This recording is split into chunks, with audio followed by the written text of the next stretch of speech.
ನಮ್ಮನ್ನು ಬಹಳವಾಗಿ ಪ್ರೀತಿಸುವಂತ ನಮ್ಮ ತಂದೆಯಾದ ದೇವರೇ, ನಿನ್ನ ಪರಿಶುದ್ಧವಾದ ನಮ್ಮ ಸ್ತೋತ್ರ ವಂದನೆ ಸ್ವಾಮಿ. ಈ ಸಮಯದಲ್ಲಪ್ಪ ನಿಮ್ಮನ್ನೇ ಸ್ತುತಿಸಿ ಆರಾಧಿಸಿ ಮಹಿಮೆ ಪಡಿಸ್ತೇವೆ.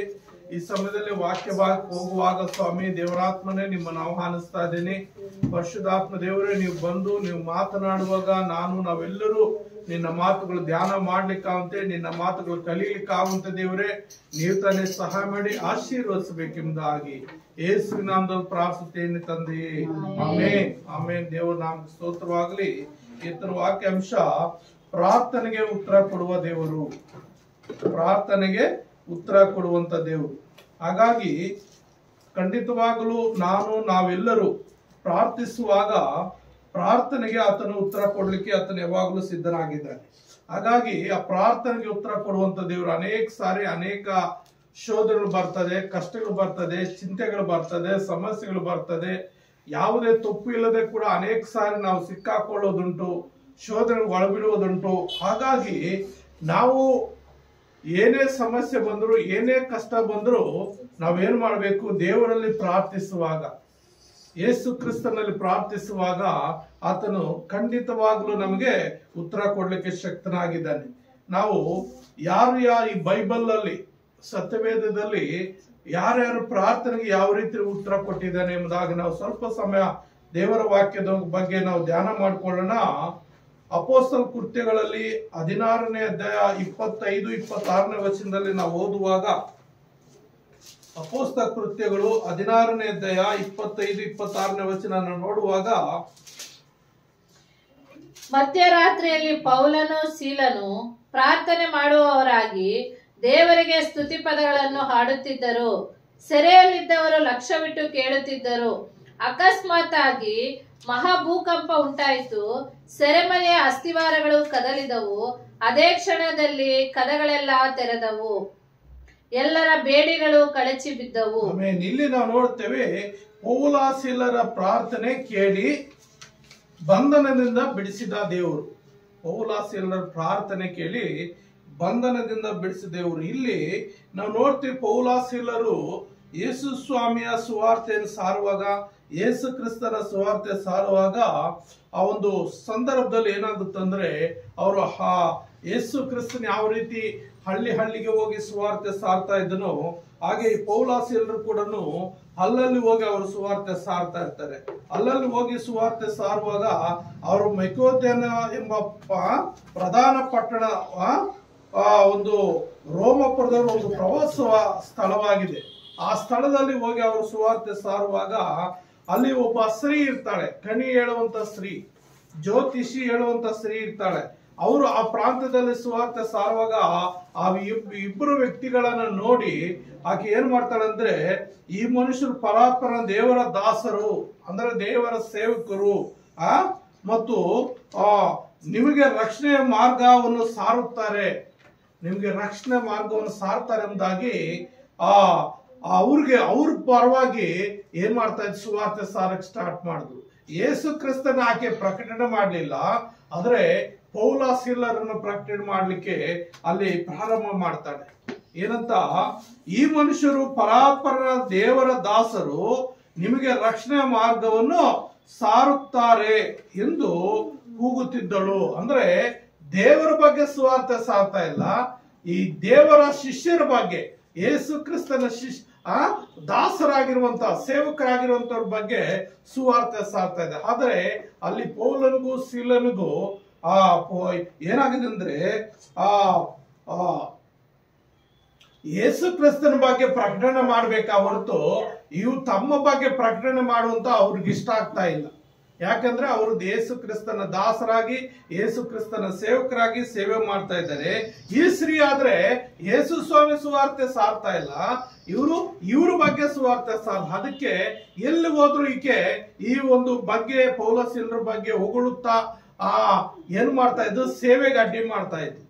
ಆ ಸೇವೆಗೆ ಅಡ್ಡು ಮಾಡುವಂತ ಸಂದರ್ಭದಲ್ಲಿ ಏನಾಗುತ್ತಂದ್ರೆ, ಪೌಲನು ಬಹಳವಾಗಿ ಬೇಸರಗೊಳ್ತಾನೆ.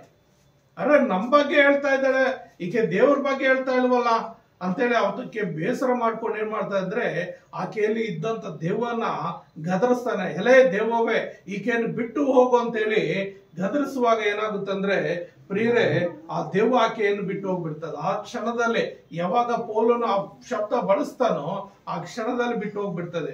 ಆ ಬಿಟ್ಟು ಹೋಗುವಾಗ ಆಕೆ ಏನು ಮಾತಾಡಕ್ಕಾಗಲ್ಲ. ಸಾಧಾರಣ ಒಬ್ಬ ಮನುಷ್ಯರಾಗ್ಬಿಡ್ತಾಳೆ, ಸಾಧಾರಣ ಒಬ್ಬ ವ್ಯಕ್ತಿ ಆಗ್ಬಿಡ್ತಾಳೆ. ಆದ್ರೆ ಆಕೆ ಮೇಲೆ ಆ ದೆವ್ವ ಇದ್ದಿದ್ದರಿಂದ ಅನೇಕ ಗೂಢಾರ್ಥಗಳು, ಅನೇಕರಿಗೆ ಕಣಿ ಹೇಳುವುದು, ಜ್ಯೋತಿಷಿ ಹೇಳುವುದು ಆಕೆ ಮಾಡ್ತಾ ಇದ್ಲು.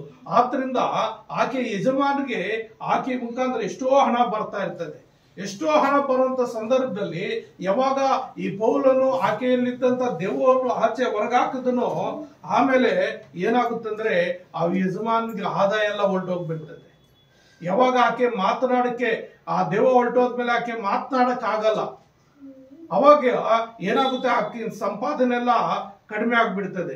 ಆದ್ರಿಂದ ಈ ಮನುಷ್ಯರು ಬಂದು ಈಕೆಯಲ್ಲಿದ್ದಂತ ಒಂದು ಅವರ ಅನುಸಾರವಾಗಿ ದೇವರನ್ನು ಓಡಿಸ್ಬಿಟ್ನೆ, ಮತ್ತೆ ನನ್ಗೆ ಆದಾಯ ಕಡಿಮೆ ಆಯ್ತು, ಇವ್ರು ನೀವು ಪ್ರಾಂತದಿಂದ ಓಡಿಸ್ಬಿಡ್ಬೇಕು ಅಂತೇಳಿ ಆಕೆ ಯಜಮಾನ್ ಏನ್ ಮಾಡ್ತಾರೆ, ಕೆಲವು ಕಾಕಪೋಕರನ್ನ ಕೆಲವು ಪುಡಾರಿಗಳನ್ನ ಸೇರಿಸ್ಕೊಂಡು ಅವ್ರು ಸ್ವಲ್ಪ ಹಣ ಕೊಟ್ಟು ಈ ಮನುಷ್ಯರು ಬಂದು ನಮ್ಮ ಪಟ್ಟಣದಲ್ಲಿ ಗಲಿಬಿಲಿ ಮಾಡ್ತಾ ಇದ್ದಾರೆ, ನಮ್ಮ ದೇವ್ರನ್ನ ಆರಾಧನೆ ಮಾಡೋದು ಬಿಟ್ಟು, ನಮ್ಮ ದೇವ್ರ ಪೂಜೆ ಮಾಡೋದನ್ನ ಬಿಟ್ಟು ಯಾರೋ ಯೇಸು ಸ್ವಾಮಿ ಬಗ್ಗೆ ಸುವಾರ್ತೆ ಸಾರಕ್ ಬರ್ತಾ ಇದ್ದಾರೆ, ಜನರನ್ನೆಲ್ಲ ಗಲಿಬಿಲಿ ಮಾಡ್ತಾ ಇದ್ದಾರೆ, ಜನರನ್ನೆಲ್ಲನೂ ಇನ್ನು ಬೇರೆ ರೀತಿ ತಿರುಗಿಸ್ತಾ ಇದ್ದಾರೆ ಅಂತೇಳಿ ಅಲ್ಲಿ ಏನ್ ಮಾಡ್ತಾರೆ, ಕಂಪ್ಲೇಂಟ್ ಮಾಡ್ಬಿಟ್ಟು ಆ ಪೊಲೀಸರ ಕೈಯಿಂದ ಚೆನ್ನಾಗಿ ಓಡಿಸ್ಬಿಡ್ತಾರೆ.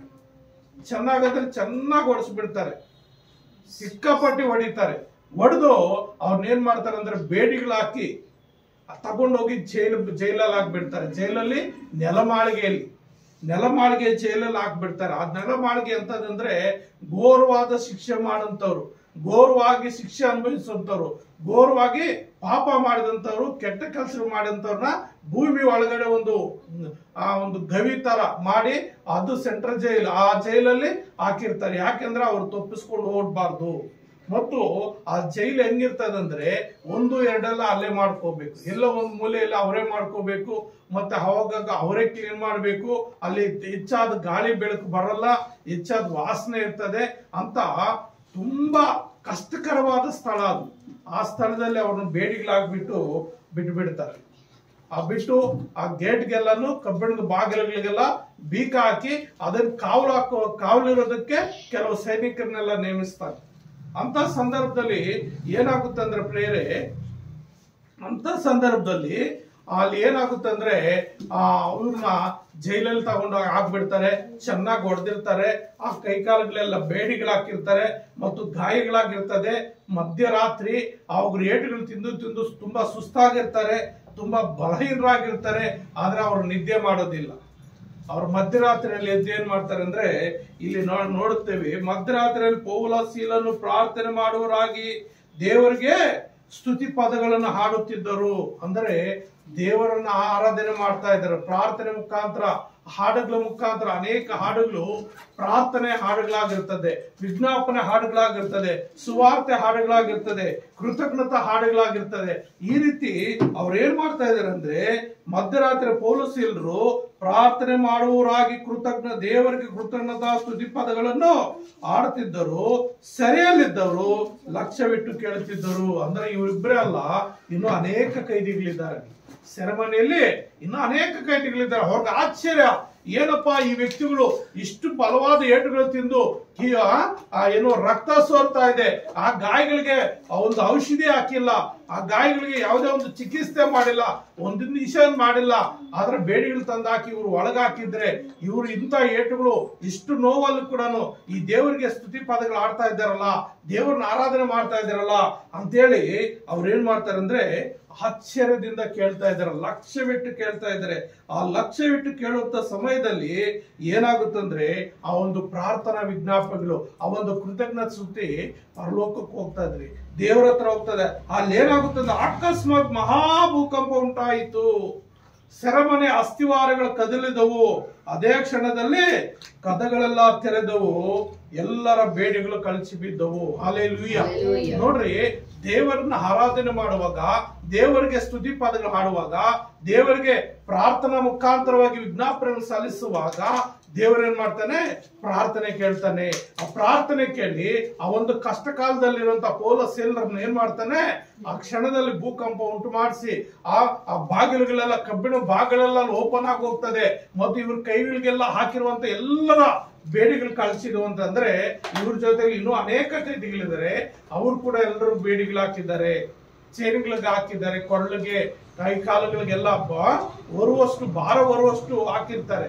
ಯಾಕಂದ್ರೆ ಅವ್ರು ತಪ್ಪಿಸ್ಕೊಂಡು ಓಡೋಗ್ತಾರೆ ಅಂತೇಳಿ, ಯಾವುದೋ ಒಂದು ರೀತಿಯಲ್ಲಿ ತಪ್ಪಿಸ್ಕೊಂಡು ಹೋಗ್ತಾರೆ ಅಂತ ಹೇಳಿ ಬೇಡಿಗಳು ಹಾಕಿರುವಂತ ಸಂದರ್ಭದಲ್ಲಿ ಇವ್ರು ಯಾವುದೇ ಒಂದು ಏನು ಮಾಡ್ಲಿಲ್ಲ. ಅವ್ರು ಮಾಡ್ತಾ ಇದ್ದಾರೆ ಏನಂತ, ಪ್ರಾರ್ಥನಾ ಕೃತಜ್ಞತಾ ಸ್ತುತಿ ಗೀತೆಗಳು ಹಾಡ್ತಾ ಇದ್ದಾರೆ. ಆ ಸ್ತುತಿ ಆರಾಧನೆ ದೇವರ ಸನ್ನಿಧಿಗೆ ಹೋಗಿದೆ, ಅಲ್ಲಿ ಭೂಕಂಪ ಆಗಿದೆ, ಅಲ್ಲಿ ಏನಾಗಿದೆ, ಅಲ್ಲಿ ಬಿಡುಗಡೆ ಆಗಿದೆ. ಪ್ರಿಯರೇ, ದೇವರನ್ನ ಆರಾಧಿಸುವಾಗ, ಪ್ರಾರ್ಥಿಸುವಾಗ, ಕೊಂಡಾಡುವಾಗ, ದೇವರು ಮಾಡಿರೋ ಒಂದೊಂದು ಉಪಕಾರ ನೆನೆಸಿ ನಾವು ಕೃತಜ್ಞತೆ ಸಲ್ಲಿಸುವಾಗ, ಎಂತ ಆಪತ್ತು ಬಂದ್ರು, ಎಂತ ಕಷ್ಟ ಬಂದ್ರು, ಎಂತ ಶೋಧನೆ ಬಂದ್ರು ಆತನ ಬಿಡಿಸಬಲ್ಲನು. ಇಲ್ಲಿ ಪೌಲ ಸೀಲರ ಕಷ್ಟ ಇದೆ, ನೋವಿದೆ, ತುಂಬಾ ಚಳಿ ಏಟುಗಳು ತಿಂದಿದ್ದಾರೆ. ಆದ್ರೆ ಅವರು ದೇವರನ್ನ ಆರಾಧನೆ ಮಾಡುವುದು, ದೇವರಿಗೆ ಸ್ತುತಿ ಪಾದಗಳು ಹಾಡೋದನ್ನ ಅವರು ಮರ್ತೋಗ್ಲಿಲ್ಲ. ಆದ್ರಿಂದ ಅಲ್ಲೇನಾಯ್ತು, ಅವ್ರಿಗೆ ಬಿಡುಗಡೆ ಆಯ್ತು. ಮತ್ತು ಎಲಿಯನ ಪ್ರಾರ್ಥನೆ ಕೇಳಿ, ಎರಡನೇ ಎಲಿಯನ ಪ್ರಾರ್ಥನೆ ಕೇಳಿ ಮಳೆ ಸುರಿಸಿ ಜಯ ಕೊಟ್ಟ ದೇವರು. ಎಲಿಯನ ಪ್ರಾರ್ಥನೆ ಕೇಳಿ ಮಳೆ ಸುರಿಸಿ ಜಯ ಕೊಟ್ಟ ದೇವರು. 1 ವರ್ಷದಲ್ಲಿ ನೋಡುತ್ತೇವೆ, 18ನೇ ಅಧ್ಯಾಯ, 1 ವರ್ಷ 18ನೇ ಅಧ್ಯಾಯ 36ರಿಂದ 39 ವಚನಗಳಲ್ಲಿ ನಾವು ನೋಡುವಾಗ,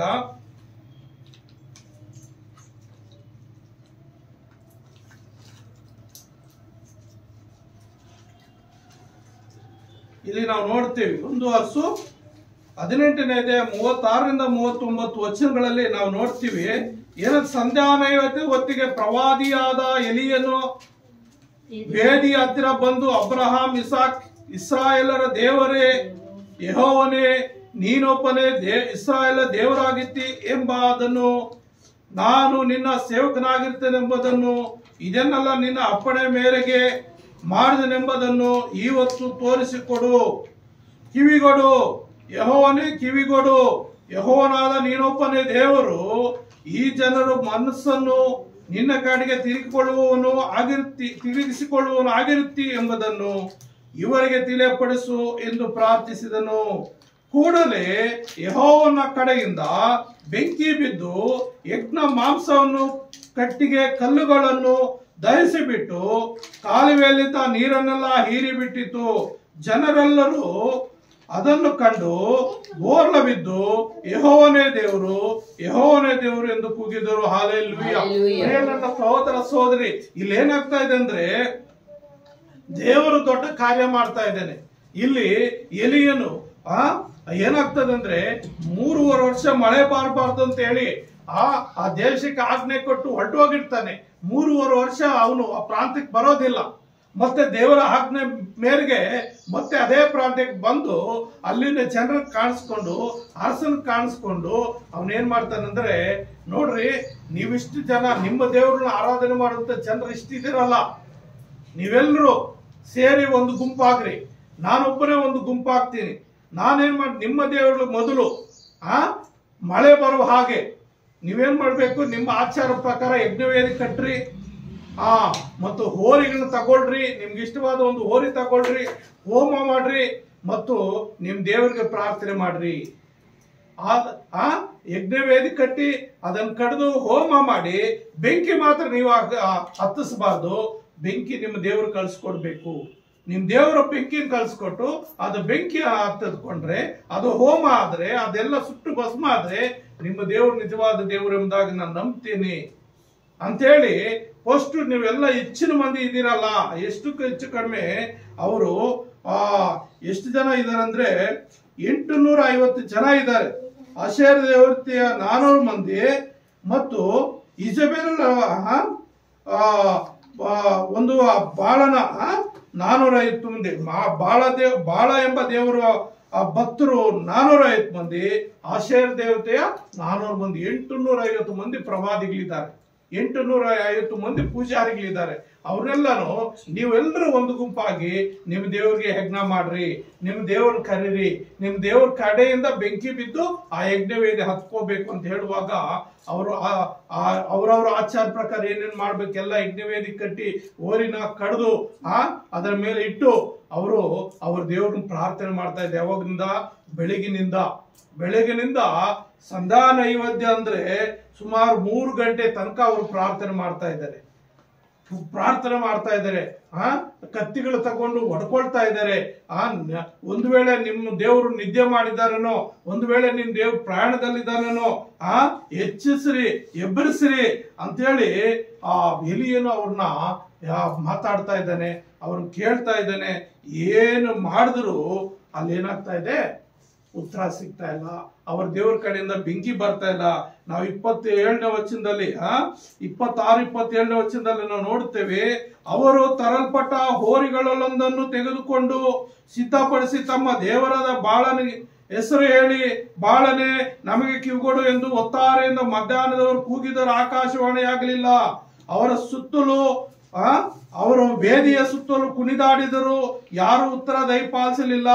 ಮಧ್ಯಾಹ್ನವಾದ ನಂತರ ಎಲಿಯನು ಅವರನ್ನು ಪರಿಹಾಸ್ಯ ಮಾಡಿ, ಗಟ್ಟಿಯಾಗಿ ಕೂಗಿರಿ, ಅವನು ನಿಮ್ ದೇವರಾಗಿರ್ತಾನಲ್ಲ.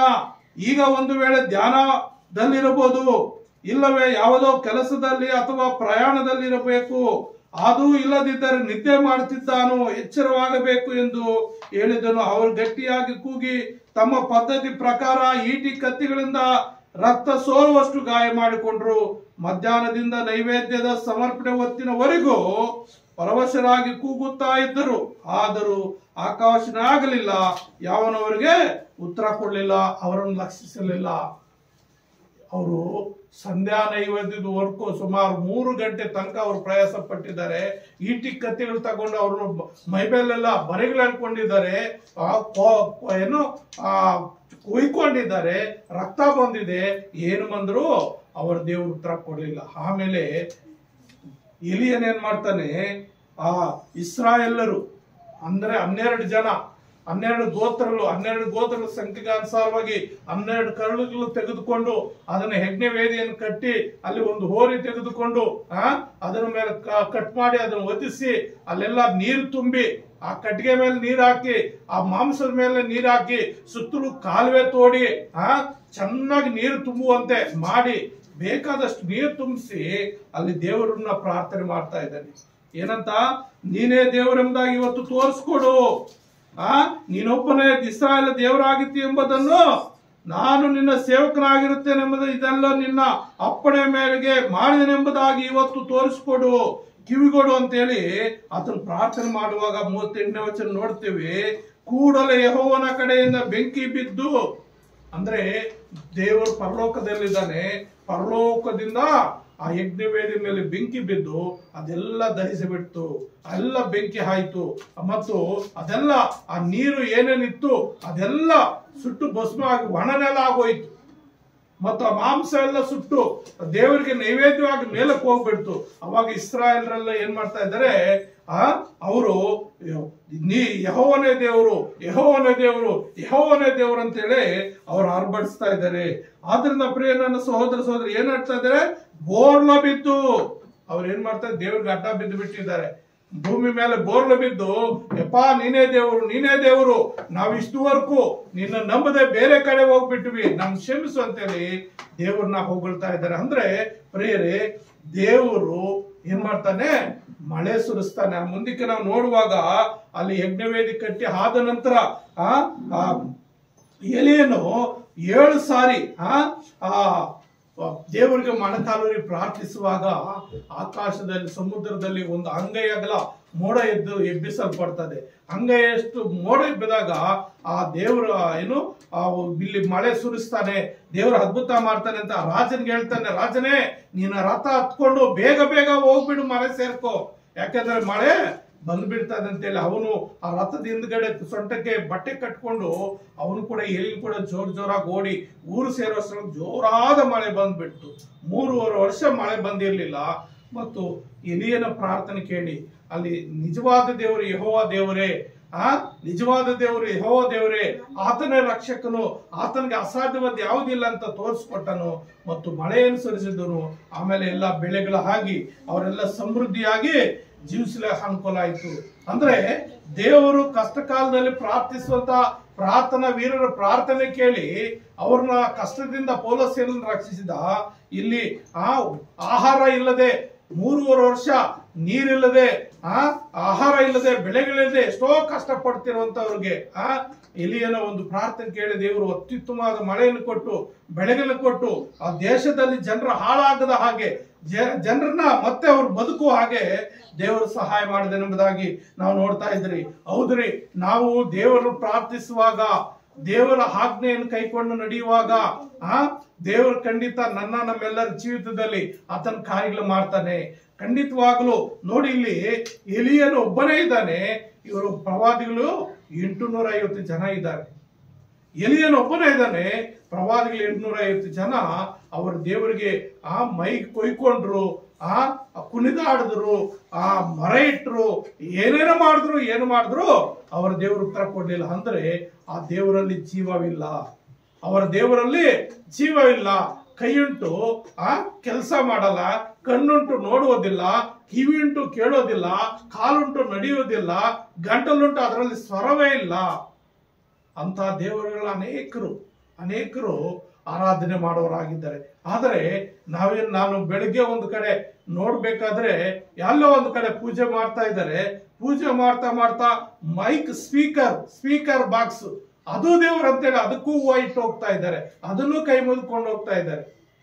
ಮನುಷ್ಯರು ಮಾಡಿದ ವಸ್ತುಗಳನ್ನ ದೇವರುಗಳೆಂದು ಪೂಜಿಸುವಾಗ ಅಲ್ಲೇನಾಗಿರ್ತದೆ, ಅಲ್ಲಿ ದೇವರು ಇರೋದಿಲ್ಲ, ಅದು ವಸ್ತುಗಳಾಗಿರ್ತದೆ. ಆಗ ಆ ವಸ್ತುಗಳನ್ನ ಪ್ರಾರ್ಥನೆ ಮಾಡುವಾಗ ಅಲ್ಲಿ ಉತ್ತರ ಸಿಗಲ್ಲ. ನಿಜವಾದ ದೇವರು ಯೆಹೋವ ದೇವರು, ಆತನು ಪರಲೋಕದಲ್ಲಿದ್ದಾನೆ. ನಾವು ಯಥಾರ್ಥವಾಗಿ ಆತನ ಪ್ರಾರ್ಥಿಸುವಾಗ ದೇವ್ರು ಏನ್ ಮಾಡ್ತಾನೆ, ಉತ್ತರ ಕೊಡ್ತಾನೆ. ದೇವ್ರೇನ್ ಮಾಡ್ತಾನೆ, ಉತ್ತರ ಕೊಡ್ತಾನೆ. ನಾವು 3ನೇದಾಗಿ ನಾವು ನೋಡುತ್ತೇವೆ, ದಾನಿಯೇಲನು ದಿನಕ್ಕೆ 3 ಆವರ್ತಿ ಪ್ರಾರ್ಥನೆ ಮಾಡಿ ಸಿಂಹಗಳ ಕೈಗಳಿಂದ ತಪ್ಪಿಸಿಕೊಂಡನು, ಸಿಂಹಗಳಿಂದ ರಕ್ಷಿಸಲ್ಪಟ್ಟನು ಎಂಬುದಾಗಿ ನಾವು ನೋಡುತ್ತೇವೆ. ದಾನಿಯೇಲನು ದಿನಕ್ಕೆ ಎಷ್ಟು ಆವರ್ತಿ? 3 ಆವರ್ತಿ ಪ್ರಾರ್ಥನೆ ಮಾಡ್ತಾ ಇದ್ದನು. ಅವನಿಗೊಂದು ಸಂಭವ ಬರ್ತದೆ, ದಾನಿಯೇಲ ಮೇಲೆ ದೂರವರಿಸಿ ಏನೇ ಮಾಡಿ ದಾನಿಯೇಲನ ಭೂಮಿ ಮೇಲಿಂದ ತೆಗೆದು ಬಿಡಬೇಕು, ದಾನಿಯೇಲನ ಭೂಮಿಯಿಂದ ತೆಗೆದು ಬಿಡ್ಬೇಕು, ಅವನ್ ಸಾಯಿಸಿ ಬಿಡ್ಬೇಕು ಅಂತ ಅಲ್ಲಿರುವಂತ ರಾಜ, ದಂಡಾಧಿಕಾರಿಗಳು, ಮುಖ್ಯಾಧಿಕಾರಿಗಳು, ದೇಶಾಧಿಪತಿಗಳು ಇವರೆಲ್ಲ ಸೇರಿ ಏನ್ ಮಾಡ್ತಾರೆ ಅಂದ್ರೆ ದಾನಿಯೇಲನ ಮೇಲೆ ತಪ್ಪು ಹೊರಿಸೋದಕ್ಕಾಗಿ ಒಂದು ಹುನ್ನಾರ ಹೊಂದ್ತಾರೆ. ಏನಂದ್ರೆ ದಾನಿಯೇಲನು ಪ್ರತಿದಿನ ದೇವರು ಪ್ರಾರ್ಥಿಸುವ ಆತನಾಗಿದ್ದಾನೆ. ಹಾಗಾಗಿ 30 ದಿವಸಗಳ ಕಾಲ ರಾಜನ್ಗೆ ಹೇಳ್ಬೇಕು, ಏನೇ ವಿಜ್ಞಾಪನೆ ಇದ್ರು ರಾಜನ ಹತ್ರ ಬಂದು ಎಲ್ಲ ರಿಕ್ವೆಸ್ಟ್ ಮಾಡ್ಬೇಕು. ಯಾವ ದೇವರಿಗೂ ಪೂಜೆ ಮಾಡಬಾರ್ದು, ಯಾವ ದೇವರಿಗೂ ಪ್ರಾರ್ಥನೆ ಮಾಡಬಾರ್ದು, ಯಾವ ದೇವರ ಹತ್ರ ಹೋಗ್ಬಾರ್ದು. 30 ದಿವಸಗಳ ಕಾಲ ರಾಜನ ಹತ್ರ ಬಂದು ಎಲ್ಲಾ ಸಮಸ್ಯೆಗಳು ಹೇಳ್ಕೊಡ್ಬೇಕು. ಇಲ್ಲ ಅಂದ್ರೆ ಯಾರಾದ್ರೂ ತಮ್ಮ ದೇವರು ಪೂಜೆ ಮಾಡಿದ್ದಾಗ್ಲಿ, ಪ್ರಾರ್ಥನೆ ಮಾಡಿದ್ದಾಗ್ಲಿ, ಮತ್ತೊಂದು ಏನೇ ಕಾರ್ಯಗಳು ಮಾಡಿದ್ರೆ ಅವರ ಸಿಂಹಗಳ ಬಾಯಿಗೆ ಹಾಕ್ಬೇಕು, ಸಿಂಹಗಳ ಗವಿಯಲ್ಲಿ ಹಾಕ್ಬೇಕು ಅಂತ ರಾಜಾಜ್ಞೆ ಹೊರಡಿಸಿ ಆ ಒಂದು ಮುದ್ರೆ ಹೊರಡಿಸಿ ಒಂದು ಹಾರ್ಡ್ ಪಾಸ್ ಮಾಡಿಬಿಡ್ತಾರೆ ಆ ದೇಶದಲ್ಲಿ ರಾಜರ ಮುಖಾಂತರ. ಸರಿ, ಇದು ಪಾಸ್ ಮಾಡಿದ್ದಾರೆ ಅಂತ ದಾನಿಯೇಲನಿಗೆ ಗೊತ್ತಾಗ್ತದೆ, ಆದ್ರೆ ಅವನು ಭಯ ಪಡೋದಿಲ್ಲ. ಯಾಕಂದ್ರೆ ಅವನು ದೇವಭಕ್ತನಾಗಿರ್ತಾನೆ, ದೇವರಿಗೆ ಇಷ್ಟ ಉಳ್ಳವನಾಗಿರ್ತಾನೆ. ಅದಕ್ಕಾಗಿ ಏನ್ ಮಾಡ್ತಾನೆ ಅಂದ್ರೆ ಅವನು ವಿಷಯ ಗೊತ್ತಾದ್ರೂ ತನ್ನ ಮನೆಗೆ ಹೋಗ್ತಾನೆ. ಯೆರೂಸಲೇಮ್ ಕಡೆ ಕಿಟಕಿ ಬಾಗಿಲುಗಳಿಲ್ಲದಂತ ಓಪನ್ ಆಗಿರುವಂತ ಒಂದು ಇದ್ರ ಹತ್ರ ಕುತ್ಕೊಂಡು ಮೊಣಕಾಲೂರಿ ಬೆಳಿಗ್ಗೆ ಮಧ್ಯಾಹ್ನ ಸಾಯಂಕಾಲ 3 ಸಾರಿ ಅವನು ಪ್ರಾರ್ಥನೆ ಮಾಡ್ತಾ ಇರ್ತಾನೆ. ಆ ವಿಷಯ ಅವ್ರು ತಿಳ್ಕೊಳ್ತಾರೆ. ಆ ತಪ್ಪನ್ನ ಎತ್ಕೊಂಡು ಬಂದು ಮತ್ತೆ ರಾಜನ ತಿಳಿಸ್ತಾರೆ. ರಾಜನ್ ತಿಳಿಸುವಾಗ ರಾಜನಿಗೂ ಮತ್ತೆ ದಾನಿಯೇಲನಿಗೂ ಒಳ್ಳೆ ಒಡನಾಟ ಇರ್ತದೆ, ಒಳ್ಳೆ ಫ್ರೆಂಡ್ಶಿಪ್ ಇರ್ತದೆ. ರಾಜನು ಇವಾಗ ನಮ್ಮ ಭಾರತ ದೇಶದಲ್ಲಿ ಯಾರು, ದ್ರೌಪದಿ ಮುರ್ಮು, ಆಕೆ ರಾಷ್ಟ್ರಪತಿ ಆಗಿದ್ದಾಳೆ, ಪ್ರಧಾನಮಂತ್ರಿ ನರೇಂದ್ರ ಮೋದಿ ಆಗಿದ್ದಾರೆ. ಅಂದ್ರೆ ಹೆಚ್ಚಾದ ಸ್ಥಾನ ರಾಷ್ಟ್ರಪತಿ ಮುರ್ಮುಗೆ. ಆಕೆ ಸೈನ್ಯ, ಸುಪ್ರೀಂ ಕೋರ್ಟ್ ಹೆಚ್ಚಾದ ಏನೇ ಕಾರ್ಯಗಳಾಗ್ಲಿ ಆಕೆ ಸಿಗ್ನೇಚರ್ ಆದ ನಂತರನೇ ಏನೇ ಕಾರ್ಯಗಳು ಮಾಡ್ಬೇಕು. ಇವ್ರು ಎಷ್ಟೇ ತೀರ್ಮಾನ ಮಾಡಿದ್ರು ರಾಷ್ಟ್ರಪತಿಯ ಸಿಗ್ನೇಚರ್ ಬೇಕಾಗಿದೆ. ಹಾಗಾಗಿ ರಾಷ್ಟ್ರಪತಿಗೂ ಪ್ರಧಾನಿಗೂ ಸ್ವಲ್ಪ ಈಕ್ವಲ್ ಸರಿಸಮಾನವಾಗಿರ್ತದೆ.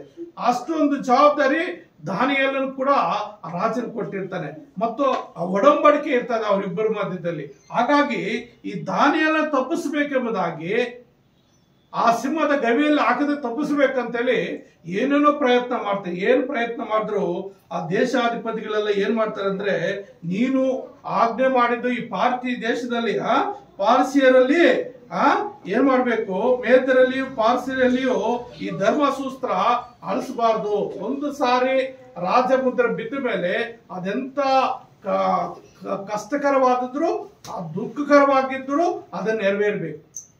ರಾಜಾಜ್ಞೆ ಹಿಂತಿರುಗಂಗಿಲ್ಲ, ಅದು ತೀರ್ಮಾನ. ಹಾಗಾಗಿ ಅವನ್ ಏನ್ ಮಾಡಿದ್ರು ಏನ್ ಮಾಡಕ್ಕಾಗಲ್ಲ. ಅವ್ರು ಏನ್ ಮಾಡ್ತಾರೆ, ನೋಡ್ರಾಜನೇ ನೀನು ಆರ್ಡರ್ ಪಾಸ್ ಮಾಡಿದೀಯ, ಈ ಹಾರಡನ್ನ ಹಿಂದಕ್ಕೆ ತಗೊಳಕ್ ಸಾಧ್ಯನೇ ಇಲ್ಲ, ನೀನು ಈ ಹಾರಡನ್ನ ಪಾಸ್ ಮಾಡ್ಲೇಬೇಕು, ಆ ದಾನಿಯೇಲನ ಸಿಂಹದ ಗವಿಯಲ್ಲಿ ಹಾಕಲೇಬೇಕು, ಅವನು ಸಿಂಹಗಳಿಗೆ ಆಹಾರವಾಗಿ ಆಗ್ಲೇಬೇಕು ಅಂತೇಳಿ 120 ಮಂದಿ ದೇಶಾಧಿಪತಿಗಳು ಮತ್ತು ಆ ರಾಜ್ಯದ ಇತರ ಮುಖ್ಯಾಧಿಕಾರಿಗಳು ಇವರೆಲ್ಲ ಹುನ್ನಾರ ಹಾಕಿ ಏನ್ ಮಾಡ್ತಾರೆ ಅಂದ್ರೆ ದಾನಿಯೇಲ ಕೊನೆಗೆ ಸಿಂಹದ ಗವಿಯಲ್ಲಿ ಹಾಕ್ಸಿಬಿಡ್ತಾರೆ. ಸರಿ, ದಾನಿಯೇಲನು ಆ ರಾಜಾಜ್ಞೆ ಆತನ ಪಾಲಿಸುವನು, ದೇವಭಕ್ತನು, ದೇವರಿಗೆ ಯಾವಾಗಲೂ ಪ್ರಾರ್ಥಿಸುವಂತವನು, ಅವನಿಗೊಂದು ನಂಬಿಕೆ ಇದೆ. ಆದರೆ ಅಲ್ಲಿ ಸಿಂಹದ ಗವಿಯಲ್ಲಿ ಹಾಕ್ಬಿಟ್ಟಾಗ ಆ ರಾಜನಿಗೆ ತುಂಬಾ ದುಃಖ ಆಗ್ತದೆ. ಆ ರಾಜನ ಏನ್ ಮಾಡ್ತಾನೆ ಅಂದ್ರೆ ಆ ರಾತ್ರಿ ಮನೆಗೆ ಹೋಗ್ತಾನೆ. ಏನು ಮಾಡಿದ್ರು ನನ್ನ ಆಟ ನಡೆಯಲಿಲ್ವೇ ಇವ್ರ ಹತ್ರ, ಕೊನೆಗೆ ಅವರೇ ಗೆದ್ದು ಬಿಟ್ರೆ, ನನ್ನ ಒಳ್ಳೆ ಸ್ನೇಹಿತನನ್ನ, ಒಳ್ಳೆ ನನ್ನ ರಾಜ್ಯವನ್ನು ರಾಜ್ಯಭಾರ ಮಾಡುವಂತವನನ್ನ ಸಿಂಹದ ಗವಿ ಬಾಯಿ ಕೊಟ್ಬಿಟ್ನೆ ಇವತ್ತು, ನಾನೇ ಆಲೋಚನೆ ಮಾಡಿದೆ ಇದ್ ಮಾಡ್ಬಿಟ್ನೆ ಅಂತೇಳಿ ಆ ರಾತ್ರಿ ಅವ್ರ ಮನೆಗೂ ಊಟ ಮಾಡೋದಿಲ್ಲ. ಅವನು ರಾತ್ರಿ ಎಲ್ಲ ಹಾಗೆ ಕಳೀತಾನೆ. ಮತ್ತು ಅವನು ಮಲಗ್ಬೇಕಂದ್ರೆ ಒಂದು ನೃತ್ಯ, ಸಂಗೀತ ಇವೆಲ್ಲ ಇರ್ತವೆ, ಯಾವುದನ್ನು ಮಾಡೋದಿಲ್ಲ, ಅವನು ಊಟ ಕೂಡ ಮಾಡೋದಿಲ್ಲ. ಹಾಗೆ ದಾನಿಯೇಲನ ಬಗ್ಗೆ ಚಿಂತೆ ಮಾಡಿ ಮಾಡಿ ಮಾಡಿ ಹಾಗೆ ನಿದ್ದೆಗೆ ಹೋಗ್ಬಿಡ್ತಾನೆ. ನಿದ್ದೆಗೆ ಹೋಗ್ಬಿಟ್ಟು ಇನ್ನು 4 ಗಂಟೆ, ಇನ್ನು ಕತ್ತಲಿರುವಾಗಲೇ ಕತ್ತಲಿರುವಾಗೆ ಎದ್ದು ಏನ್ ಮಾಡ್ತಾ, ಎಚ್ಚರ ಆದ ತಕ್ಷಣ ದಾನಿಯೇಲನ ಗವಿ ಹತ್ರ ಹೋಗ್ತಾ ಇದ್ದಾನೆ. ಗವಿ ಹತ್ರ ಹೋಗ್ತಾ ಇದ್ದಾನೆ. ನಾವು 20ನೇ ವಚನದಲ್ಲಿ ನಾವು ನೋಡುತ್ತೇವೆ, ದಾವೀದನಿದ್ದ ಗವಿಯ ಸಮೀಪಕ್ಕೆ ಬಂದು ಅವನು ದುಃಖ ಧ್ವನಿಯಿಂದ ದಾನಿಯೇಲನನ್ನು ಕೂಗಿ, ದಾನಿಯೇಲನೇ, ಜೀವ ಸ್ವರೂಪನ ದೇವರ ಸೇವಕನೇ, ನೀನು ನಿತ್ಯ ಭಜಿಸುವ ನಿನ್ನ ದೇವರು ನಿನ್ನನ್ನು ಸಿಂಹಗಳಿಂದ ಉತ್ತರಿಸುವ ಶಕ್ತನಾದನು. ನೋಡ್ರಿ ಎಷ್ಟು ಚೆನ್ನಾಗಿ ವರ್ಣಿಸ್ತಾ ಇದ್ದಾನೆ. ದಾನಿಯೇಲನಿದ್ದ ಗವಿಯ ಸಮೀಪ ಬಂದ ರಾಜನು ಏನ್ ಹೇಳ್ತಾ ಇದ್ದಾನೆ, ದಾನಿಯೇಲನ ಜೀವ ಸ್ವರೂಪನಾದ ದೇವರ ಸೇವಕನೇ. ಒಂದು ಬಿರ್ತಿ ಏನಂತೆ, ಜೀವ ಸ್ವರೂಪನಾದ ದೇವರ ಸೇವಕನೇ ಅಂದ್ರೆ ನಿಮ್ಮ ದೇವರು ಜೀವಿಸುವಂತ ದೇವರು, ನಿನ್ನ ದೇವರು ಶಕ್ತರಾದಂತ ದೇವರು, ನಿನ್ನ ದೇವರು ಜೀವಿಸುವಂತ ದೇವರು ಮತ್ತು ನಿತ್ಯವೂ ಭಜಿಸುವ ನಿನ್ನ ದೇವರು. ಅಂದ್ರೆ ಪ್ರತಿದಿನ ನೀನ್ ದಿನಕ್ಕೆ 3 ಆರತಿ ಪ್ರಾರ್ಥನೆ ಮಾಡ್ತೀಯಲ್ಲ, ನಿನ್ನ ದೇವರನ್ನ ಆರಾಧನೆ ಮಾಡ್ತೀಯಲ್ಲ, ಆ ದೇವರು ನಿನ್ನನ್ನು ಸಿಂಹಗಳಿಂದ ಉದ್ಧರಿಸುವ ಶಕ್ತನಾದನು ಎಂದು ಕೇಳಲು. ಅಂದ್ರೆ ದೇವರು ನಿನ್ನ ಸಿಂಹಗಳಿಂದ ರಕ್ಷಣೆ ಮಾಡೋದಕ್ಕೆ ಶಕ್ತನಾದನ ಅಂತ ಕೇಳೋ ದಾನಿಯೇಲನು ಏನ್ ಹೇಳ್ತಾ ಇದ್ದಾನೆ ರಾಜನ್ಗೆ, ಅರಸೇ ಚಿರವಂಜಿಯಾಗಿರೋ, ನನ್ನ ದೇವರು ತನ್ನ ದೂತನನ್ನು ಕಳಿಸಿ ಸಿಂಹಗಳ ಬಾಯಿಯನ್ನು ಬಂಧಿಸಿದನು. ಹಲ್ಲೆಲೂಯಾ. ಪ್ರಿಯ ನನ್ನ ಸಹೋದರ ಸಹೋದರರೇ, ನಾವು ನೀತಿವಂತರಾಗಿದ್ದು ದೇವರ ಮಕ್ಕಳಾಗಿಯೂ ದೇವರಿಗೆ ಇಷ್ಟಗಳಾಗಿ ಆ ದಾನಿಯೇಲನ ಜೀವಿಸ್ತಾ ಇದ್ದರಿಂದ ದಾನಿಯೇಲನ ದೇವರೇನಾಗಿದ್ದಾನೆ, ಸಿಂಹಗಳ ಬಾಯಿಂದ ತಪ್ಪಿಸಲಿಕ್ಕೆ ಆತನೇನಾಗಿದ್ದಾನೆ, ಶಕ್ತನಾಗಿದ್ದಾನೆ. ಮತ್ತು ಏನ್ ಹೇಳ್ತಾ ಇದ್ದಾನೆ, ದೇವರು ತನ್ನ ದೂತನನ್ನು ಕಳಿಸಿ ಸಿಂಹಗಳ ಬಾಯಿಗಳನ್ನು ಬಂಧಿಸಿದನು. ಹಲ್ಲೆಲೂಯಾ. ದೇವದೂತನು ಹೋಗಿ ಸಿಂಹಗಳಿಗೆ ಹೇಳ್ತಾ ಇದ್ದಾನೆ, ನೋಡಪ್ಪ, ಇವತ್ತು ದಾನಿಯೇಲನು ಒಬ್ಬನು ಬಂದಿದ್ದಾನೆ, ಇವತ್ತು ಅವನು ಮುಟ್ಟಬೇಡ್ರಿ, ಅವನು ದೇವರಿಗೆ ಅತಿ ಪ್ರಿಯನು. ದೇವರಿಗೆ ಯಾರು ದಾನಿಯೇಲನಿಗೆ ಅತಿ ಪ್ರಿಯನೆಂಬ ಒಳ್ಳೆ ಬಿರುದಿದೆ. ಅಂದ್ರೆ ಅಷ್ಟಿಯೋ ಇಷ್ಟವುಳ್ಳವನಾಗಿ ದೇವರ ಒಂದು ಭಯಭಕ್ತಿಯಲ್ಲಿ ಜೀವಿಸ್ತಾ ಇರ್ತಾನೆ. ದಾನಿಯೇಲ ತಿನ್ನುವಂತ ಆಹಾರ ಅಶುದ್ಧ ಅಂತೇಳಿ ಅವನು ತೆಗೆದು ಬಿಡ್ತಾನೆ. ಮತ್ತು ಪ್ರಾರ್ಥನೆ ಐಕ್ಯದ ಪ್ರಾರ್ಥನಾ ವೀರನಾಗಿರ್ತಾನೆ ಮತ್ತು ಯಾವುದೇ ಒಂದು ಅಲಸ್ಯ ಅಕ್ರಮವಾಗಿ ಇಲ್ಲದಂತವನಾಗಿರ್ತಾನೆ. ದೇವರಿಗೆ ಇಷ್ಟವುಳ್ಳವನಾಗಿ ಅತಿ ಪ್ರಿಯನು ಎಂಬುದಾಗಿ ದಾನಿ ಗ್ರಂಥದಲ್ಲಿ 3 ಸಾರಿ ಬರೆಯಲ್ಪಟ್ಟಿದೆ. ಅಂದ್ರೆ ದೇವರಿಗೆ ದಾನಿಯೇಲನಿಗೆ ಮತ್ತೊಂದು ಹೆಸರು ಅತಿ ಪ್ರಿಯನು. ಹಾಗಾಗಿ ಅತಿ ಪ್ರಿಯನಾಗಿರುವಂತ ದಾನಿಯೇಲನನ್ನ ದೇವರೇನ್ ಮಾಡ್ತಾನೆ, ತನ್ನ ದೂತನ್ ಕಳಿಸ್ಕೊಟ್ಟು ಆ ಸಿಂಹಗಳ ಬಾಯಿಯನ್ನು ಕಟ್ಟಿ, ಈ ಒಂದು ನೈಟ್ ಸುಮ್ಮನೆ ಇರ್ರಿ, ನಾಳೆ ನಿಮ್ಗೆ ಇಚ್ಛಾದ ಆಹಾರ ಕೊಡ್ತೀನಿ ಅಂತೇಳಿ ಏನ್ ಮಾಡ್ತಾನೆ ಅಂದ್ರೆ ಪ್ರಿಯರೇ, ಅಲ್ಲಿ ಅವು ಬಾಯನ್ನು ಕಟ್ಟಿಸ್ತಾನೆ. ಅವುಗಳಿಂದ ನನಗೆ ಯಾವ ಹಾನಿಯೂ ಆಗಲಿಲ್ಲ, ಏಕೆಂದ್ರೆ ಆತನ ದೃಷ್ಟಿಗೆ ನಾನು ನಿರ್ಮಲನಾಗಿ ಕಂಡು ಬಂದನು. ಆತನ ದೃಷ್ಟಿಗೆ, ದೇವರ ದೃಷ್ಟಿಗೆ ನಾನು ನಿರ್ಮಲನಾಗಿ ಕಂಡು ಬಂದೆನು. ರಾಜನಾದ ನಿನಗೂ ಯಾವ ದ್ರೋಹವನ್ನು ಮಾಡಲಿಲ್ಲ ಎಂದು ಹೇಳಿದನು. ಅಂದ್ರೆ ರಾಜನ್ ಕೂಡ ಯಾವ ದ್ರೋಹ ಮಾಡಿಲ್ಲ, ದೇವರು ಕೂಡ ಇಷ್ಟವುಳ್ಳವನಾಗಿದ್ದಾನೆ, ದೇವರಿಗೆ ಇಷ್ಟವುಳ್ಳವನಾಗಿದ್ದಾನೆ.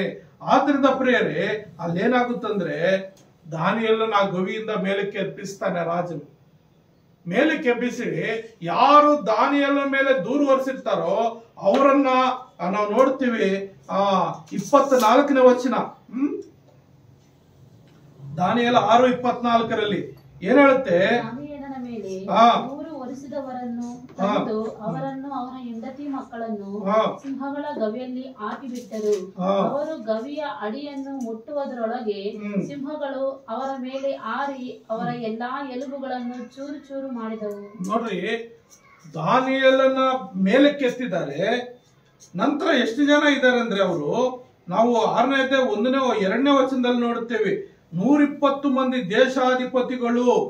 ಅಂದ್ರೆ ದೇಶವನ್ನು ಆಳುವಂತ ಮುಖ್ಯಮಂತ್ರಿಗಳು ಅಂದ್ಕೊಳ್ರಿ, ದೇಶ 120 ಮಂದಿ ಇದ್ದಾರೆ ಮತ್ತು ಮುಖ್ಯಾಧಿಕಾರಿಗಳು ಇದ್ದಾರೆ. ಅಲ್ಲಿ 3ನೇ ವಚನದಲ್ಲಿ ನೋಡುತ್ತೇವೆ, ಇದರಿಂದ ಅವನು ಮಿಕ್ಕ ಮುಖ್ಯಾಧಿಕಾರಿಗಳಿಂತೂ ದೇಶಾಧಿಪತಿಗಳಿಂತೂ ಅಧಿಕ ಸಮರ್ಥನೆ ಎನ್ಸ್ಕೊಂಡು, ಅಂದ್ರೆ ದೇಶಾಧಿಪತಿಗಳು ಮುಖ್ಯಾಧಿಕಾರಿಗಳು ಇಷ್ಟು ಜನ ಇದ್ದಾರೆ. ಅಷ್ಟು ಜನರ ಹೆಂಡರಗಳನ್ನ, ಮಕ್ಕಳನ್ನ ಮತ್ತು ಇವರನ್ನ, ಇಷ್ಟು ಜನರನ್ನ ಆ ಗವಿಯಲ್ಲಿ ಹಾಕುವಾಗ ಸಾಮಾನ್ಯವಾಗಿ ಸಿಂಹಗಳು ಮೂಳೆ ತಿನ್ನೋದಿಲ್ಲ, ಮೂಳೆ ಮುಟ್ಟೋದಿಲ್ಲ. ಮಾಂಸ ಎಷ್ಟಿದೆಯೋ ಅಷ್ಟು ಕಿತ್ಕೊಂಡು ತಿನ್ಬಿಟ್ಟು ಮೂಳೆನ್ ಬಿಟ್ಟು ಹೋಗ್ಬಿಡ್ತವೆ. ಆದ್ರೆ ಇಲ್ಲಿ ನಡೆಯೋ ವಿಚಿತ್ರ ಏನಂದ್ರೆ, ಅವರ ಮೂಳೆಗಳು ಕೂಡ ಚೂರು ಚೂರು ಮಾಡ್ಬಿಟ್ಟುವಂತೆ. ಅಂದ್ರೆ ಆ ರಾತ್ರಿ ಎಲ್ಲ ಆಹಾರ ಇದ್ರು ಆಹಾರ ತಿನ್ನದ ಹಾಗೆ ಇವರು ಮಾಡಿದ ಒಂದು ಕುತಾಂತರದಿಂದ ಅವೇನ್ ಮಾಡ್ದ, ಆ ರಾತ್ರಿ ಆ ಉಪವಾಸ ಇದ್ದು ಮಾರನೇ ದಿವಸ ಇವರು ತಂದಾಕು ಎಲ್ಲರನ್ನು ಅವರು ಚೂರ್ ಚೂರ್ ಮಾಡಿಗಾಗಿ ಅಲ್ಲಿ ನೋಡ್ತೀವ್ರಿ. ಆದ್ರಿಂದ ನಮ್ಮ ಎಲ್ಲರ ಜೀವಿತದಲ್ಲಿ ನಾವೇನು ಆಗ್ಬೇಕು, ದಾನಿಯೇಲನ ಹಾಗೆ ಯಥಾರ್ಥವಾಗಿರ್ಬೇಕು. ದಾನಿಯೇಲ ಯಥಾರ್ಥವಾಗಿದ್ದನು, ದೇವರಿಗೆ ಇಷ್ಟವುಳ್ಳವನಾಗಿದ್ದನು, ದೇವರ ಆಜ್ಞೆಯನ್ನು ಮೀರದೆ ಜೀವಿಸ್ತಾ ಇದ್ದನು. ಅದರಿಂದ ದೇವರು ಅವನ ದಾನಿಯೇಲನ ರಕ್ಷಿಸಿದನು. 4ನೇದಾಗಿ ನಾವು ನೋಡುವಾಗ, ನಾವುಗಳು ಕೂಡ ಯಥಾರ್ಥವಾಗಿ ಪ್ರಾರ್ಥಿಸುವಾಗ ಜಯ ಕೊಡುವನು. ಹಲ್ಲೆಲೂಯಾ. ನಾವು ಕೂಡ ಯಥಾರ್ಥವಾಗಿ ಪ್ರಾರ್ಥಿಸುವಾಗ ಜಯ ಕೊಡುವನು. ಯೆರೆಮೀಯ 29ನೇ ಅಧ್ಯಾಯ, ಯೆರೆಮೀಯ 29ನೇ ಅಧ್ಯಾಯ 12-13ನೇ ವಚನ ನೋಡ್ರಿ. ಯೆರೆಮೀಯ 29:12-13ನೇ ವಚನ. ನೀವು ನನಗೆ ಮೊರೆ ಇಡುವಿರಿ, ನನ್ನನ್ನು ಪ್ರಾರ್ಥಿಸಲು ಹೋಗುವಿರಿ, ನಾನು ಕಿವಿಗೊಡುವೆನು. ನೀವು ನನ್ನನ್ನು ಹುಡುಕುವಿರಿ, ಮನಪೂರ್ವಕವಾಗಿ ಹುಡುಕಿದಾಗ ನನ್ನನ್ನು ಕಂಡುಕೊಳ್ಳುವಿರಿ. ಹಲ್ಲೆಲೂಯಾ. ನೋಡ್ರಿ, ನೀವು ನನಗೆ ಮೊರೆ ಇಡುವಿರಿ ಅಂದ್ರೆ ದೇವರಿಗೆ ನಾವು ಮೊರೆ ಇಡಬೇಕು, ಯಥಾರ್ಥವಾಗಿ ಮೊರೆ ಇಡಬೇಕು, ಪ್ರಾರ್ಥನಾ ಪೂರ್ವಕ ಮೊರೆ ಇಡಬೇಕು. ನನ್ನನ್ನು ಪ್ರಾರ್ಥಿಸಲು ಹೋಗುವಿರಿ ಅಂದ್ರೆ ಕಷ್ಟ ಬಂದಾಗಲಿ ಮಾತ್ರ ಪ್ರಾರ್ಥನೆ ಮಾಡೋದಕ್ಕೂ ಅಲ್ಲ, ಸುಖ ಇದ್ದಾಗ, ಕಷ್ಟ ಬಂದಾಗ, ಎಲ್ಲ ಸಂದರ್ಭಗಳಲ್ಲಿ ದಾನಿಯೇಲ ರೀತಿಯಲ್ಲಿ ದಿನಕ್ಕೆ 3 ಆವರ್ತಿ ಈ ರೀತಿ. ಮತ್ತು ದಾನಿಯೇಲ ಅವನು ಹೇಳ್ತಾನೆ, ಹಾಸಿಗೆ ಮೇಲೆ ಇದ್ದಾಗ ಕೂಡ ನನ್ಗೆ ಎಚ್ಚರವಾದಾಗೆಲ್ಲ ನಿನ್ನನ್ನು ಪ್ರಾರ್ಥಿಸ್ತೇನೆ, ನಿನ್ನನ್ನು ಜ್ಞಾಪಕ ಮಾಡ್ಕೊಳ್ತಾರೆ, ದಿನಕ್ಕೆ 7 ಆವರ್ತಿ ಕೊಂಡಾಡ್ತೇನೆ ಅಂತ ಹೇಳ್ತಾನೆ. ಹಾಗಾಗಿ ದಾನಿಯೇಲನು, ದಾವೀದನು ಪ್ರಾರ್ಥನಾ ಪರರಾಗಿರ್ತಾರೆ. ಹಾಗೆ ನಾವು ಕೂಡ ಪ್ರಾರ್ಥನಾ ಪರರಾಗಿ, ನೀವು ಕೂಡ ಪ್ರಾರ್ಥನಾ ಪರರಾಗಿ ಏನ್ ಹೇಳ್ತಾ ಇದ್ದಾನೆ, ನನ್ನನ್ನು ಪ್ರಾರ್ಥಿಸಲು ಹೋಗುವಿರಿ, ನಾನು ಕಿವಿಗೊಡುವೆನು. ನೀವು ನನ್ನನ್ನು ಹುಡುಕುವಿರಿ, ಮನಪೂರ್ವಕವಾಗಿ ಹುಡುಕಿದಾಗ ನನ್ನನ್ನು ಕಂಡುಕೊಳ್ಳುವಿರಿ ಏನಂತ ಹೇಳ್ತಾ ಇದ್ದಾನೆ. ಮನಪೂರ್ವಕವಾಗಿ ಹುಡುಕುವಾಗ ನನ್ನನ್ನ ಕಂಡುಕೊಳ್ತೀರಿ. ಅಂದ್ರೆ ಪ್ರಿಯರೇ, ನಾವು ಯಥಾರ್ಥವಾಗಿ ಪ್ರಾರ್ಥಿಸುವಾಗ ದೇವರು ಏನ್ ಮಾಡ್ತಾನೆ, ಉತ್ತರ ಕೊಡ್ತಾನೆ. 34ನೇ ಕೀರ್ತನೆಲ್ಲ ನೋಡ್ತೀವಿ. 34ನೇ ಕೀರ್ತನೆ 4ನೇ ವಚನ ಏನ್ ಹೇಳುತ್ತೆ?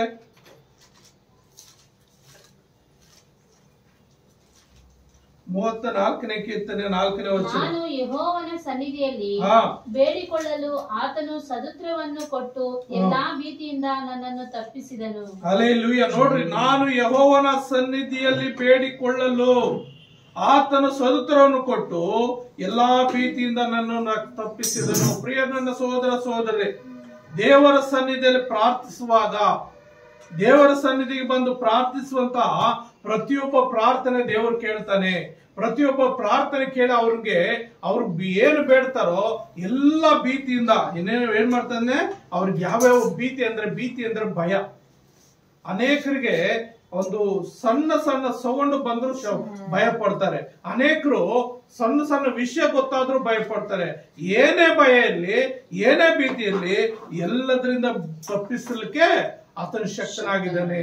ನಮ್ಮ ದೇವರು ಏನಾಗಿದ್ದಾನೆ, ಪ್ರತಿಯೊಂದು ಭೀತಿಯನ್ನ ಬಿಡಿಸಿ ಅವ್ರಿಗೆ ಸ್ವತಂತ್ರ ಕೊಟ್ಟು ಅವರ ರಕ್ಷಣೆ ಮಾಡ್ಲಿಕ್ಕಿದ್ದಾನೆ. ಆದ್ರಿಂದ ದೇವರನ್ನ ಯಾರು ಪ್ರಾರ್ಥಿಸ್ತಾರೋ, ದೇವರನ್ನು ಯಾರು ಸ್ತುತಿಸ್ತಾರೋ, ದೇವರ ಹತ್ರ ತನ್ನ ಕಷ್ಟಗಳು ಯಾರು ಹೇಳ್ತಾರೋ ಅವರೆಲ್ಲರ ಪ್ರಾರ್ಥನೆ ಆತನ ಕೇಳ್ತಾನೆ. 6ನೇ ವಚನ ಏನ್ ಹೇಳುತ್ತೆ? 6ನೇ ವಚನ, ಕಷ್ಟದಲ್ಲಿದ್ದ ಈ ಮನುಷ್ಯನು ಮೊರೆ ಇಡಲು ಯೆಹೋವನು ಕೇಳಿ ಎಲ್ಲಾ ಬಾಧೆಗಳಿಂದ ಬಿಡಿಸಿದನು. Amen, hallelujah. ನೋಡ್ರಿ, ಕಷ್ಟದಲ್ಲಿದ್ದ ಈ ಮನುಷ್ಯನು ಮೊರೆ ಇಡಲು ಯೆಹೋವನು ಕೇಳಿ ಎಲ್ಲಾ ಬಾಧೆಗಳಿಂದ ಬಿಡಿಸಿದ. ಅಲ್ಲಿ ಭೀತಿಯಿಂದ ಬಿಡಿಸಿದನು, ಇಲ್ಲಿ ಬಾಧೆಗಳಿಂದ ಬಿಡಿಸ್ತಾನೆ. ಪ್ರತಿಯೊಬ್ಬರ ಜೀವಿತದಲ್ಲಿ ಒಂದೊಂದು ಬಾಧೆ ಇರ್ತದೆ, ಪ್ರತಿಯೊಬ್ಬರ ಜೀವಿತದಲ್ಲಿ ಒಂದು ಸಮಸ್ಯೆಗಳಿರ್ತದೆ. ಆದರೆ ಎಲ್ಲ ಭೀತಿಯಿಂದ ಬಿಡಿಸ್ತಾನೆ, ಎಲ್ಲ ಬಾಧೆಗಳಿಂದ ಬಿಡಿಸ್ತಾನೆ. ಮತ್ತು 17ನೇ ವಚನ ಏನ್ ಹೇಳ್ತದೆ? ಯೆಹೋವನು ನೀತಿವಂತರ ಕೂಗನ್ನು ಕೇಳಿ ಎಲ್ಲಾ ಕಷ್ಟಗಳಿಂದ ಅವರನ್ನು ಬಿಡಿಸುತ್ತಾನೆ. ಆಮೆನ್. ನೋಡ್ರಿ, ಇಲ್ಲಿ ಯೆಹೋವನು ನೀತಿವಂತರ ಕೂಗನ್ನು ಕೇಳಿ ಎಲ್ಲಾ ಕಷ್ಟಗಳಿಂದ ಅವರನ್ನು ಬಿಡಿಸುತ್ತಾನೆ. ಭೀತಿಯಿಂದ ಬಿಡಿಸ್ತಾನೆ, ಬಾಧೆಗಳಿಂದ ಬಿಡಿಸ್ತಾನೆ ಮತ್ತು ಕಷ್ಟಗಳಿಂದನೂ ಬಿಡಿಸ್ತಾನೆ. ಯಾರು ನೀತಿವಂತರಾಗಿ, ಯಾರು ದೇವರನ್ನು ಕೂಗ್ತಾರೋ, ಯಾರು ದೇವರನ್ನು ಪ್ರಾರ್ಥಿಸ್ತಾರೋ, ಯಾರು ದೇವರ ಹತ್ರ ತನ್ನ ಕಷ್ಟಗಳ ಹಂಚಿಕೊಳ್ತಾರೋ ಅವ್ರಿಗೆ ಬಂದಂತ ಭೀತಿಯಿಂದ ಬಿಡಿಸ್ತಾನೆ, ಬಾಧೆಗಳಿಂದ ಬಿಡಿಸ್ತಾನೆ, ಕಷ್ಟಗಳಿಂದ ಬಿಡಿಸ್ತಾನೆ. ಪ್ರತಿಯೊಂದು ಹಂತದಲ್ಲಿ ಅವ್ರನ್ನೇನ್ ಮಾಡ್ತಾನೆ? ರಕ್ಷಣೆ ಮಾಡ್ತಾನೆ. ಆದ್ರಿಂದ ಪ್ರಿಯ ನನ್ನ ಸಹೋದರ ಸಹೋದರಿ, ಇನ್ನೊಂದು ವಚನ 145ನೇ ಅಧ್ಯಾಯ 18ನೇ ವಚನ ಏನ್ ಹೇಳುತ್ತೆ?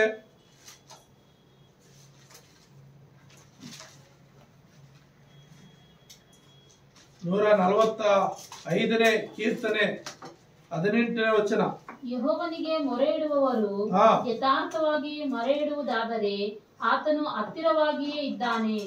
ನೋಡ್ರಿ, ಯೆಹೋವನಿಗೆ ಮೊರೆ ಇಡುವರು ಯಥಾರ್ಥವಾಗಿ ಮೊರೆ ಇಡುವುದಾದರೆ, ಅಂದ್ರೆ ಪ್ರಾರ್ಥನೆ ಮಾಡೋ ವಿಧಾನಗಳು ಬೇರೆ ಬೇರೆ ಇದೆ. ಒಂದೊಂದು ಪ್ರಾರ್ಥನೆಗೆ ಒಂದೊಂದು ವಿಧಾನ ಇದೆ. ಆದ್ರೆ ದೇವರಿಗೆ ನಮ್ಮ ಕಷ್ಟಗಳು, ಸಮಸ್ಯೆಗಳು, ಭೀತಿ, ಭಯ ಇವೆಲ್ಲ ಹೋಗ್ಬೇಕಂದ್ರೆ ಏನ್ ಮಾಡ್ಬೇಕು? ಯಥಾರ್ಥವಾಗಿ, ಅಂದ್ರೆ ಯಾವ ಕಲ್ಮಶವಿಲ್ಲದೆ. ಹೊಸ ಒಡಂಬಡಿಕೆಯಲ್ಲಿ ಕೆಲವು ಕಡೆ ಬರ್ದಿದೆ ಏನಂದ್ರೆ, ಪ್ರಾರ್ಥನೆ ಮಾಡಿದ್ಮೇಲೆ ದೇವ್ರು ಇದು ಕೊಡ್ತಾನೆ ಅಂತ ನಂಬಬೇಕಂತೆ. ನಂಬಿ ಪ್ರಾರ್ಥಿಸುವಾಗ ದೇವ್ರು ಕೊಡ್ತಾನೆ. ಕೆಲವ್ರು ಏನ್ ಮಾಡ್ತಾರೆ ಅಂದ್ರೆ, ಏನೋ ಹೋಗಿದ್ದೀನಿ, ಪ್ರಾರ್ಥನೆ ಮಾಡ್ಬೇಕು, ಪ್ರಾರ್ಥನೆ ಮಾಡಿದ್ದೀನಿ, ಕೊಟ್ರೆ ಉತ್ತರ ಕೊಡ್ಲಿ, ಇಲ್ಲಂದ್ರೆ ಬಿಟ್ಟಾಕ, ಮತ್ತೆ ಇನ್ನೊಂದು ದೇವ್ರು ನೋಡ್ಕೊಳ್ಳೋಣ, ಇನ್ನೊಂದು ಕಡೆ ಹೋಗೋಣ ಅನ್ನೋ ಎಷ್ಟೋ ಜನರಿದ್ದಾರೆ. ಆದ್ರೆ ದೇವರ ಸನ್ನಿಧಿಯಲ್ಲಿ ಬಂದು ಯಾರು ಯಥಾರ್ಥವಾಗಿ ಆತನ ಮೊರೆ ಇಡ್ತಾರೋ ಅವ್ರ ಪ್ರಾರ್ಥನೆಗೆ ಏನ್ ಮಾಡ್ತಾನೆ? ಅವ್ರು ಕೇಳುವುದಕ್ಕಾಗಿ ಹತ್ತಿರವನ್ನೇ ಇರ್ತಾನೆ, ಅವ್ರ ಪಕ್ಕದಲ್ಲೇ ಇರ್ತಾನೆ, ಅವ್ರ ಜೊತೆಯಲ್ಲೇ ಇರ್ತಾನೆ. ಅದು ಯಥಾರ್ಥತೆ. ಒಂದು ಯಾವ ಕಲ್ಮಶ ಇಲ್ಲದೆ, ಯಾವ ಒಂದು ಅನುಮಾನ ಇಲ್ಲದೆ ದೇವರ ಹತ್ರ ಪ್ರಾರ್ಥನೆ, ಒಳ್ಳೆ ನಂಬಿಕೆಯಿಂದ, ಸ್ಥಿರ ಚಿತ್ತದಿಂದ ನಾವೇನ್ ಮಾಡ್ಬೇಕು? ಪ್ರಾರ್ಥಿಸುವಾಗ ಹತ್ತಿರವಾಗಿ ಇರ್ತಾನೆ. ತನ್ನಲ್ಲಿ ಭಯಭಕ್ತಿಯುಳ್ಳ ಇಷ್ಟವನ್ನು ನೆರವೇರಿಸುತ್ತಾನೆ, ಅವರ ಕೂಗನ್ನು ಕೇಳಿ ರಕ್ಷಿಸುತ್ತಾನೆ. ಪ್ರಿಯ ನನ್ನ ಸಹೋದರ ಸಹೋದರಿ ಇದೆ, ನಾವು ಯಥಾರ್ಥವಾಗಿ ಪ್ರಾರ್ಥಿಸುವಾಗ ನಮ್ಮ ಕೂಗನ್ನು, ನಮ್ಮ ಪ್ರಾರ್ಥನೆ ಕೇಳಿ ಆತನೇನ್ ಮಾಡ್ತಾನೆ? ರಕ್ಷಿಸ್ತಾನೆ. ನಮ್ಮ ಪ್ರಾರ್ಥನೆ ಕೇಳಿ ಆತನ ಏನ್ ಮಾಡ್ತಾನೆ? ಉದ್ಧರಿಸ್ತಾನೆ.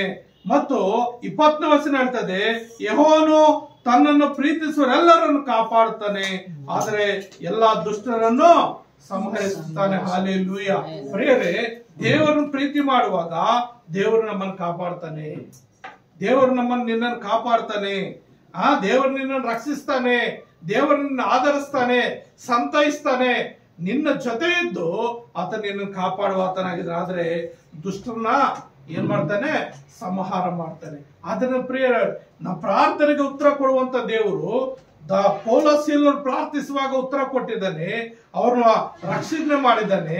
ಎಲಿಯನ್ನು ಪ್ರಾರ್ಥಿಸುವಾಗ ಆ 3.5 ವರ್ಷ ಕಾಲ ಮಳೆ ಇರಲಿಲ್ಲ. ಆ ಪ್ರಾರ್ಥನೆ ಕೇಳಿ, ಎಲಿಯನ ಪ್ರಾರ್ಥನೆ ಕೇಳಿ ಮಳೆಯನ್ನು ಸುರಿಸಿ ಆ ನಶಿಸಿ ಹೋಗುವಂತ ಎಲ್ಲಾ ಜನರನ್ನ ರಕ್ಷಿಸಿದ್ದಾನೆ.